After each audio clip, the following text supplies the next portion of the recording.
पवनी लाखांदूर मार्गावरील सावरगाव येथील चुलबंद नदीकाठी बसलेल्या चुलबंद शिवतीर्थ परिसरामध्ये उभारण्यात येत असलेली तब्बल 165 फूट उंच भगवान हनुमानांची भव्य मूर्ती आता अंतिम टप्प्यात पोहोचली आहे.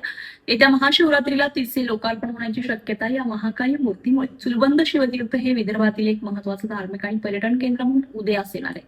या भव्य प्रकल्पामागे जिल्हा परिषदेचे माजी अध्यक्ष रमेश डोंगरे यांची संकल्पना आहे. त्यांनी स्वतःच्या खर्चातून ही लोककल्याणकारी उपक्रम साकारलाय. विशेष म्हणजे या कामासाठी कोणत्याही प्रकारची देणगी न स्वीकारता केवळ श्रद्धा आणि समाजसेवेच्या भावनेतून हा प्रकल्प उभारण्यात आलाय.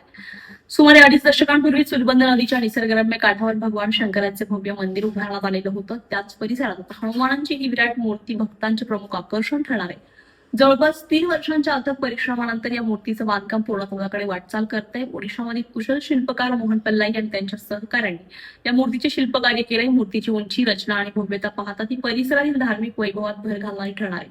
दरवर्षी महाशिवरात्रीच्या निमित्तानं चुलबंद शिवतीर्थ येथे हजारो भाविक दर्शनासाठी येतात. यावर्षी शिवतीर्थ दर्शनासोबतच 165 फूट उंच हनुमान मूर्तीचं दर्शन घेण्याची संधीही भक्तांना मिळणार असल्याचं भाविकांमध्ये मोठी उत्सुकता निर्माण झाली आहे.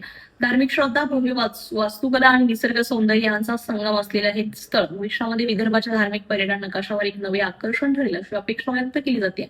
महाशिवरात्रीच्या पावन पर्वावर या मूर्तीचे अनावरण होणार असल्याची माहिती प्रकल्पाचे संकल्पक रमेश डोंगरे यांनी दिली आहे. मचिंद्र मावळे, स्टार महाराष्ट्र न्यूज, लाखांदूर. नवनवीन घडामोडी पाहण्यासाठी स्टार महाराष्ट्र न्यूजला सबस्क्राईब करा आणि ताज्या बातम्यांचे अपडेट मिळवण्यासाठी बेल आयकॉनला प्रेस करा आणि परिपूर्ण बातमीबरोबर रहा, इतरांपेक्षा एक पाऊल पुढे.